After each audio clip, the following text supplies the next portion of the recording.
Olá, galerinha do sexto ano, tudo bem com vocês? Eu espero que sim, comigo também está tudo bem. Hoje a gente vai dar continuidade, então, na arte popular, o capítulo 9 aí da apostila de vocês, tá? Então, não sei se vocês se lembram ou não, né? Se vocês se recordam ou não, mas na última aula a gente já começou a falar um pouquinho sobre arte popular, né? E sobre artesanato. E aí nós paramos exatamente nesse slide em que eu mostrava, então, as cabaças, né? Que é uma fruta aí de um pé. E também as bonecas feitas a partir de cabaça, né? E aí a gente começou com essa discussão entre o que é arte e o que é artesanato, né? Se a gente já escutou essas palavras, então. Então ele fala o seguinte aí: podemos começar essa reflexão pensando nas etapas de criação de uma peça artística. Existem diversos caminhos, mas um dos mais comuns é se ter uma ideia criativa e depois utilizar-se de uma técnica para conseguir produzi-la, então, tá? Quando você aprende a desenhar, mesmo que de maneira simples, elementos do cotidiano, como casas, pessoas, árvores, você já está assimilando uma técnica. Então a gente costuma dizer que quando a gente faz artesanato, por exemplo, a gente sabe a técnica e a gente aplica esta técnica sobre algum determinado material, tá? E aí ele fala o seguinte: muitas vezes é por meio deste conhecimento que você expressa suas ideias pela linguagem do desenho, tá? Então, se a gente pensar na palavra arte, né, quando a gente pensa na nossa matéria e arte, originalmente ela significa técnica ou habilidade de fazer alguma coisa. Por exemplo, vocês já devem ter visto eu falar aí, olha, a gente tem a técnica do desenho, a técnica da escultura, a técnica de uma gravura. Então, a gente vai aprendendo diversas técnicas no decorrer dos anos aí, tá? E é por isso, então, que ela também é usada em outras áreas que podem não ter ligação direta com as áreas da arte, como a arte de cozinhar, o futebol de arte e assim por diante. Então, a gente costuma dizer que a gente está aprendendo aquela determinada arte, né? Então, por exemplo, a arte de cozinhar é uma técnica. Você aprende a técnica de cortar a cebola, a técnica de fritar, a técnica de cozinhar e assim por diante, tá? Alguns especialistas, eles definem a diferença entre arte e artesanato pensando na originalidade ou no ineditismo da ideia da obra em si. Por exemplo, em arte, geralmente ela é uma coisa nova, né? Ela é uma coisa única. Enquanto em artesanato é comum a gente criar vários daquelas coisas, né? Então, eu vou fazer as bonequinhas aí feitas de cabaça. Então eu crio várias bonequinhas. Eu uso a mesma técnica, mas eu crio várias bonequinhas. Quando a gente pensa em arte, o artista não, ele tem que criar algo novo, algo meio inovador, para que seja de fato considerado arte, tá? Então, né, ele fala, enquanto no artesanato é mais comum que se produza peças iguais ou parecidas em quantidade aí para se vender para várias pessoas. Então, a gente até falou, por exemplo, em feiras de artesanato de cidades onde a gente passeia, né? Então, a gente tem lá, vamos supor, portas-retratos, né? Porta-retrato aí. E aí a proposta é que a gente vê uma série de portas-retratos para poder escolher qual a gente mais gosta. Mas eles têm técnicas muito parecidas, muito semelhantes, tá? Ou quando a gente vê negocinho de pendurar chave, também, geralmente tem vários com a mesma técnica. Alguns feitos de maneiras diferentes, mas eles são muito parecidos, tá?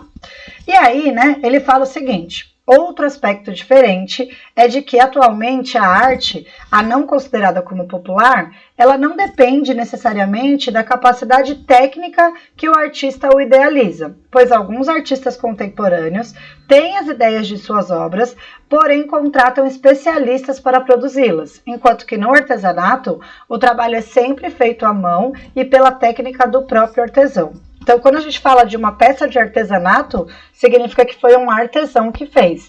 No caso da arte, algumas vezes o artista não necessariamente confecciona a obra dele. Ele chama alguém para auxiliar, tá? E a gente vai entender isso mais para frente aí no nosso texto.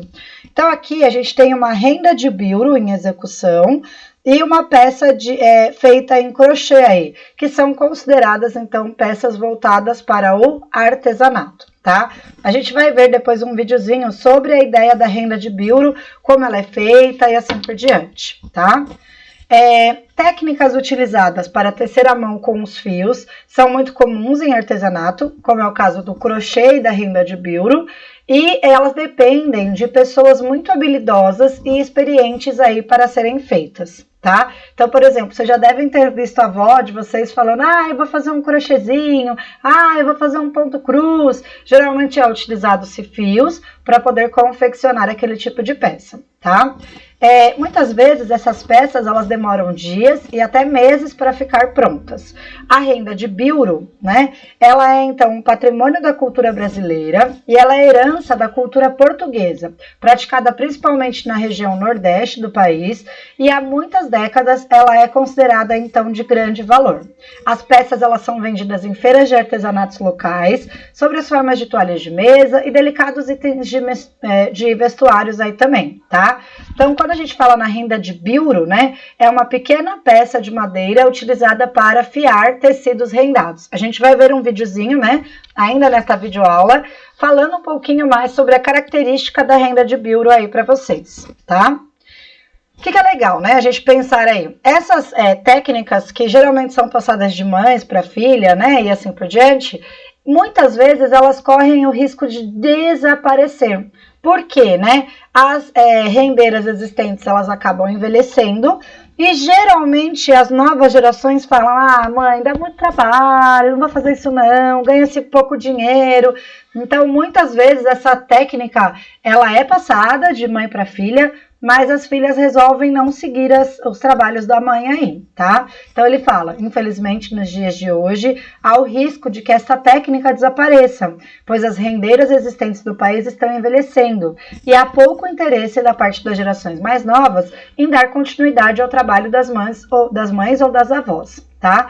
Isso ocorre porque esses descendentes de rendeira perceberam que o retorno financeiro dado a essas peças não parece compensar a dificuldade do trabalho empregado nelas. Então, às vezes, vamos supor, né? Elas ficam lá uma semana confeccionando uma toalhinha. Eu acredito até que é menos, né, o tempo aí, até porque elas vivem disso, né? Mas aí elas não podem vender essa toalhinha por R$5, elas vão ter que agregar um valor, porque ela ficou uma semana fazendo aquele trabalho, né? Então, a renda de bilro, ela tem muito disso. Às vezes você vai confeccionar e esse trabalho é demorado, e aí você vai ter que pedir um alto custo. Só que aí, muitas vezes as pessoas não querem pagar esse alto custo. Então, é por isso que ela acaba tendo um pequeno retorno financeiro, tá?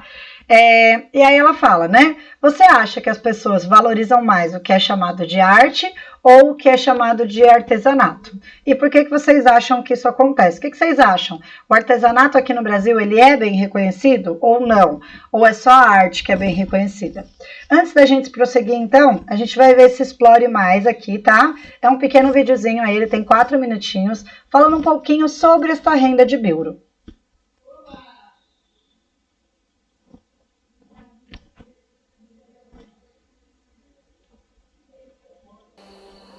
Aqui em Santana já há muito tempo que tem essa renda, só que as pessoas mais idosas que faziam essa renda, elas já faleceram. Pelo meu conhecimento, surgiu em 1700 e alguma coisa lá. A data exata eu não sei, mas é desde essa época que tem a renda aqui em Santana. Uma família de Portugal que veio pra cá. Aí trouxe essa renda pra cá. Aí aqui no Cariri mesmo, só aqui em Santana tem essa renda, porque foi aqui que eles se instalaram. A família cresceu e algumas pessoas faziam essa renda aqui, da família deles. Aí foi crescendo a família e também crescendo o pessoal que fazia. Aí se espalhou para algumas pessoas que naquela época eram muito conservadoras, né? Gostavam mesmo desse trabalho manual, do artesanato, e não deixou a renda morrer. É renda de bilro porque é o bilro da macaúba que dá sustentação à linha que a gente faz a renda. Então, o espinho mandacaru forma o quadrado, dá nos quadradinhos que a gente enfia aqui, na cruzada das linhas. E o birro sustenta a linha. Então, por isso que chama renda de birro, porque sem o birro não tem renda, né? Primeiro a gente tem que juntar a linha, né? Aí depois de juntar a linha, a gente corta as miadas, depois enche nos birros, né? Torce a linha, aí bota nos birros, aí tem, ó, a gente coloca os espinhos, que tem a quantidade, no caso esse daqui são 9, aí a gente começa fazendo. Cada peça dessa, a gente junta linha em 3 fios, aí depois torce no fuso, se junta, faz aquele processo de torcer no fuso, para poder botar aqui. Aí tem uma medida padrão. A gente mede o metro que a pessoa quer. É 1 metro essa toalha. Aí eu fiz uma medida de 1,15 m para poder ser o tamanho da peça e sobrar para fazer o acabamento. Aí a gente bota na almofada e começa a trabalhar. Aqui é a almofada, que é cheia de palha de banana. Aqui é o papelão, né, que a gente fura para poder trabalhar. E aqui é os birros. Eu fico contente, porque eu vejo que foi um serviço que eu fiz, eu tô ganhando por ele. A venda é para qualquer pessoa que se interessar e que quiser, né? Agora as pessoas que vêm visitar a gente, que se interessam, encomenda, aí deixa o número do telefone e liga pra gente avisando que quer, que a gente manda pelo correio. Às vezes a gente manda para uma pessoa conhecida e assim a gente trabalha, comercializa nossas peças. Aí a gente faz bolsa, toalha de bandeja, caminho de mesa. Fazemos jogos americanos, toalhas de bandeja, pano de prata, assim, a barrinha pro pano de prata, bolsinha para celular. Como ela é uma renda daqui do Cariri, se a gente não continuar fazendo, ela vai morrer. E as pessoas que vão ficando com idade, vai perdendo a vista, vai perdendo as forças. Se a gente deixar ela morrer, a gente está deixando morrer uma cultura importante, né? De tanto eu gostar desse trabalho, já passei para meus filhos, todos eles sabem. Inclusive ela é minha filha e ela faz. E as outras também fazem. Não é um processo difícil de aprender. Quando a pessoa se interessa, ela aprende rapidinho, né? E assim foi, eu ensinei para elas e ela já está até aqui fazendo mais isso, né? A renda de bico para mim significa tudo, porque fora a minha família, né, que vem em primeiro lugar a família da gente, a renda vem acompanhada, né, vem bem pertinho dela, né, porque se todos os meus filhos estão comigo fazendo, então ela vem bem pertinho, né, acompanhada disso, né? Então ela é de grande importância na minha vida.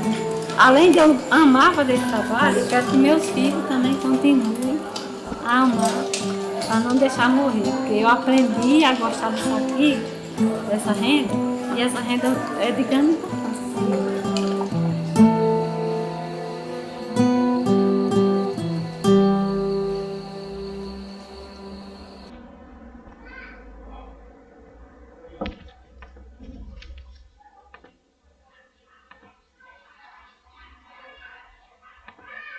Precisa de um site para o seu negócio? Então, o que é legal a gente pensar aí, né? Será que a gente dá o devido valor que o artesanato merece? Será ou não, né? Porque dá muito trabalho para ser feito, então não é feito do dia para a noite. E é uma técnica que é geralmente passada de geração para geração. E essas pessoas estão ficando mais velhas e provavelmente algumas gerações aí mais novas não queiram aprender tal qual os antigos quiseram, tá? E aí, a apostila de vocês faz a seguinte pergunta: podemos encontrar artesanato no museu? E ela mesma dá a resposta, tá? O crochê, por exemplo, ele está presente em muitos trabalhos de artistas contemporâneos, como o brasileiro Ernesto Neto, tá? Ele se utiliza de técnicas para construir suas grandes esculturas e instalações. Então, se vocês notarem aqui, essa é uma obra dele, tá? Que é o bicho suspenso na paisagem. E é legal a gente observar que é toda feita de crochê. Porém, olhem que curioso aí. Então, você acha que, assim como os artesãos, Ernesto Neto faz tudo com as suas próprias mãos? Será que ele falou lá nessa exposição e ele falou, olha, eu vou ficar fazendo crochê 3 anos para criar essa exposição? Sim ou não? Ou será que ele teve auxílio de outras pessoas para a construção dessa exposição aí, tá?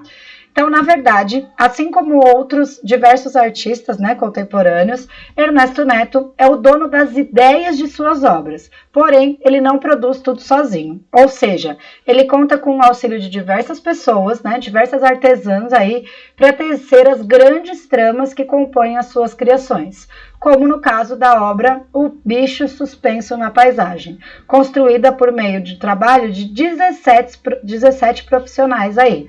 E aí a gente entra numa dúvida, tá? Por exemplo, elas vão lá, elas criam um trabalho no crochê lá dentro do museu, mas quem é que ganha por este trabalho? As artesãs ou o artista? E quanto será que ganha, né? Então, se a gente pensar aí financeiramente, provavelmente é o Ernesto Neto que leva a maior parcela de dinheiro desta obra. Porém, lógico, ele paga pelo trabalho das artesãs. Então, quanto elas ganhariam lá confeccionando seus crochês para as vendas, ele utiliza deste trabalho para poder trabalhar dentro das suas obras aí também, tá? Então, é algo bem difícil de ser mencionado aí, né? Porque cada um vai avaliar de uma maneira diferente, mas é legal a gente pensar aí que ele se utiliza do trabalho das artesãs para a confecção das suas obras, tá? Para essa semana, então, nós temos as questões, tá? Da página 479, exercício 4, A e B, e 5, e para conferir, 481, exercício 1, 2 e 3, tá ok? Eu aguardo, então, vocês lá no nosso chat na terça-feira. Beijo no coração e até a nossa próxima videoaula.